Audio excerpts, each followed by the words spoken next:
когда у нас будут посажены соответствующие деревья, о которых вы говорите по проспекту Ч.Айтматова? Когда вообще у нас столица, у столицы будет облик столицы?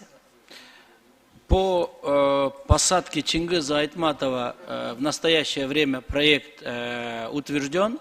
Буквально в месячный срок уже начнутся работы по благоустройству данной территории. Как мы раньше и говорили, будет трехуровневое озеленение, будут посажены деревья.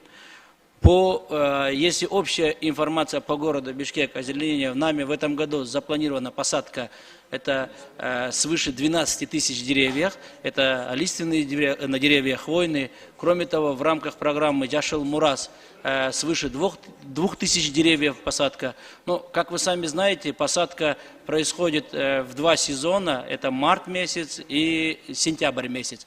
И вот с начала марта мэрия, согласно утвержденному плану, начнет посадку деревьев.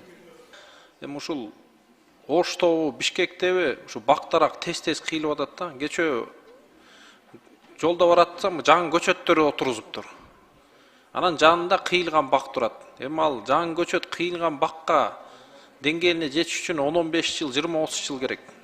Ошол мен силерге мындай өтүнүч катары ушу бакты кыйбай эле, анткени Терентьевдин музейине барсак, илгери Бишкектин чөлкөмү чөл болгон экен да, камыш, чөл, жашаганга ыңгайсыз жери болгон экен.